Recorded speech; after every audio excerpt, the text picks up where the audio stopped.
آپ کا خیر مقدم ہے تصوف. یہاں تک ہم پہنچے ہیں کہ تصوف جو ہے نفس کا تزکیہ ہے اور اخلاق کا تصفیہ ہے. یہ ہے بنیادی طور پر تصوف.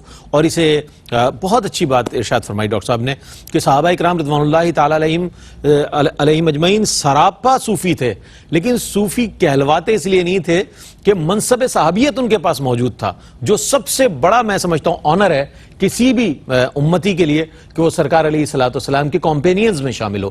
اچھا، اب دوسری بات یہ ہے کہ جیسے میں نے اپنے سرنامہ کلام میں بھی عرض کیا کہ تصوف کی مختلف تعریفات ہمیں ملتی ہیں، اس میں اختلافات بھی ملتے ہیں. میں چاہتا ہوں اس حوالے سے کچھ روشنی ڈالیے گا کہ اس کے بے شمار تعریفات کی گئی ہیں اور ان میں اختلافات بھی سامنے آئے. اگر اس پر کچھ روشنی ڈالیں آپ تو بہت اچھا ہوگا. دیکھیں، صوفیاء صافیہ رحمہم اللہ، ان سے جب تصوف کے بارے میں سوال پوچھا گیا تو انہوں نے جو جوابات ارشاد فرمائے، یا بغیر کسی سوال کے خود انہوں نے جو تصوف کو بیان کرتے ہوئے ڈسکرائب کرتے ہوئے کوئی بات کی، ایلیبوریٹ کیا اسے، تو اس کے اندر جو ان کے جوابات ہیں، ان کے جو کلام ہیں، اس میں تھوڑی الگ الگ الفاظ استعمال ہوئے ہیں. تو ان الفاظ کو دیکھ کر ایسا لگتا ہے کہ شاید ان کے مابین آپس میں کوئی نزاع ہے، کوئی اختلاف ہے.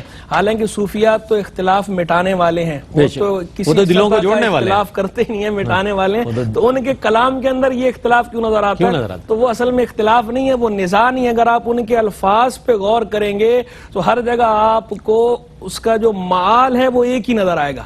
معال سب کہے کہ وہ عربی شاعر نے کہا تھا، عباراتنا شتا وحسن کا واحد وکل الی ذاک الجمال یشیر، کہ ہماری عبارتیں الگ الگ ہیں، ہمارے الفاظ الگ الگ ہیں، عباراتنا شتا حسن الواحد، اور اس کا حسن جو ہے وہ تو ایک ہی ہے. اور یہ ساری کی ساری عبارتیں اسی کے جمال کی طرف، اسی کے حسن کی طرف اشارہ کر رہی ہیں. تو ہر ایک نے جو کلام فرمایا ہے وہ کلام تصوف کے کسی مخصوص جز کو انہوں نے واضح کیا ہے. یہ ایسے ہی ہے کہ حضور جان عالم صلی اللہ تعالی علیہ وآلہ وسلم سے جب کسی نے کوئی سوال پوچھا اسلام کے بارے میں، دین کے بارے میں، نجات کے بارے میں، مغفرت کے بارے میں، تو سرکار علیہ السلام نے کسی مقام پر کوئی ایک بات ارشاد فرما دی، دوسرے مقام پر دوسرے سائل دوسری بات ارشاد فرما دی، تیسرے مقام پر تیسری بات ارشاد فرما دی.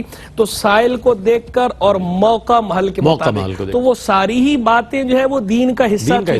وہ ساری ہی باتیں منجیات میں سے ہیں، نجات دلانے والی ہیں. وہ ساری ہی باتیں مغفرت دلانے والی ہیں، لیکن الگ الگ ارشاد فرمائی سائل کو دیکھ کر اور موقع محل دیکھ کر. تو ایسی صوفیہ صافیہ نے بھی حضور نبی کریم علیہ السلام کی اتباع کے اندر اس وقت جو گفتگو فرمائی ہے موقع محل کے مطابق، کبھی سائل کو دیکھ کر، کبھی موقع محل کے مطابق جس چیز کو ہائی لائٹ کرنا انہوں نے زیادہ ضروری سمجھا اس وقت انہوں نے اس جز کو بیان کر دیا. ایسا نہیں ہے کہ باقی اجزاء کا وہ انکار کر رہے تھے، خالی اس جز کو اس وقت وہ فوکس کر کے اس پہ ہائی لائٹ کر رہے تھے. تو یہ بات، اب یہ جو نزاع ہے یہ حقیقی نزاع نہیں ہے، یہ محض نزاع لفظی ہے. اور اگر ان ساری تعریفات کو دیکھیں، نچوڑ نکالیں، تو بنیادی طور پر کئیوں نے تو ایسا کہا کہ تصوف کو حسن اخلاق قرار دیا، اور کئیوں نے جو ہے وہ تصوف کو ادب قرار دیا، ادب ہے. اور جو ہے بعض نے یہ کہا کہ تصوف یہ ہے کہ مخلوق سے رشتہ توڑ لے، اللہ سے رشتہ جوڑ لے. یہ اچھا، یہ تینوں کے مابین دیکھیں تو کوئی منافات نہیں، اس لیے کہ ادب ہو یا اخلاق ہو، ادب اور اخلاق دونوں کی تین الگ الگ سطحیں ہیں. ایک ادب اور اخلاق ہے خالق کے ساتھ، ایک ادب اور اخلاق ہے اپنے نفس کے ساتھ، ایک ادب اور اخلاق ہے مخلوق کے ساتھ، بقیہ مخلوق کے ساتھ. تو ان تینوں کے اندر حسن کو ملحوظ رکھنا، ان تینوں کی دائرہ شریعت کے اندر رہ کر اعلیٰ درجے کی رعایت کرنا، یہ تصوف ہی ہے. مخلوق کے ساتھ جو ہے وہ ادب کو ملحوظ رکھنا، حسن خلق کو ملحوظ رکھنا، اپنے نفس کے ساتھ ادب اور اخلاق کو ملحوظ رکھنا، خالق کے ساتھ ادب اور اخلاق کو ملحوظ رکھنا، تصوف ہی ہے. تو دیکھیں تو یہ کوئی ان میں منافات آپس میں نہیں ہے. اور جنہوں نے یہ کہا کہ مخلوق کے ساتھ تعلق توڑ لے، خالق کے ساتھ تعلق جوڑ لے، تو ان کا مقصود یہ ہے کہ قلب تمہارا اللہ کی یاد میں مشغول ہو، جو کرو اللہ کے لیے کرو، دست بکار دل بیار، ہاتھ کم ولت دل یار ول. یعنی دنیا میں رہو، دنیا کے کام کرو جو دنیا کے کام ہیں، لیکن تمہارا قلب اللہ کی یاد سے غافل نہیں ہونا چاہیے. جو قلب کی سوئی ہے وہ اسی کی طرف لگی رہے. مان دے شمع تیری طرف لو لگی رہے، دے لطف میری جہاں کو تو سوزو گداز کا. برادر اعلیٰ نے عرض کیا تھا تو اللہ کی طرف لو لگائے رکھنا یہ تصوف ہے. تو ان کی اگر یہ تعریفات کو دیکھیں، ان کے جوابات کو دیکھیں، تو ہمیں کوئی حقیقی نزاع، حقیقی اختلاف نظر نہیں آتا. سب کا مقصود ایک ہی ہے کہ اللہ کے ساتھ اپنے تعلق کو مضبوط کرنا، پیوریفائی کرنا، تطہیر، خالص تعلق ہونا اللہ کے ساتھ. اللہ کی طرف سے جو ہمارے ساتھ تعلق ہے وہ تو خالص ہی ہے. ہم نے جو اللہ کے ساتھ تعلق قائم کرنا ہے اس تعلق کو خالص کر لیں.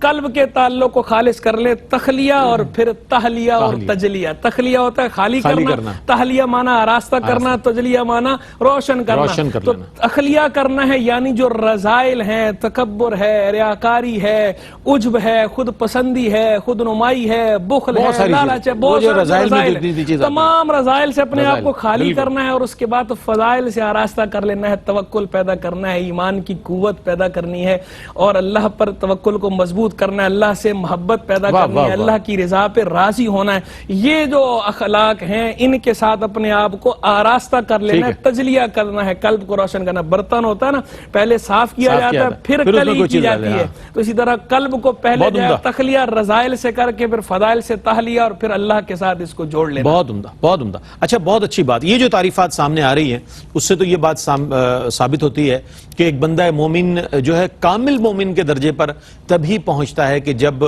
تزکیہ نفس بھی کرے اور اخلاق کا تصفیہ بھی کرتا رہے اور شریعت کے احکامات کے مطابق اپنی زندگی گزارتا رہے.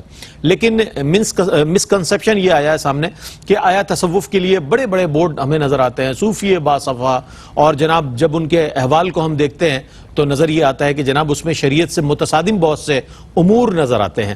تو پھر لوگ جو ہیں بدظن ہو جاتے ہیں, لوگ اس کے بارے میں اپنی منفی رائے دینا شروع کر دیتے ہیں اور پھر سب کے لیے ایک ہی رائے ان کی آتی ہے کہ یہ تو سارے ہی ایسے ہیں. ایسا ہرگز نہیں ہے. جو صوفیہ ہیں, جو ان کی تعلیمات ہیں, جو ان کے افکار ہیں اور جو اس کی تعریف ہے بنیادی طور پر اس پروگرام کے ذریعے آپ تک پہنچ رہی ہے اور پہنچنی بھی چاہیے.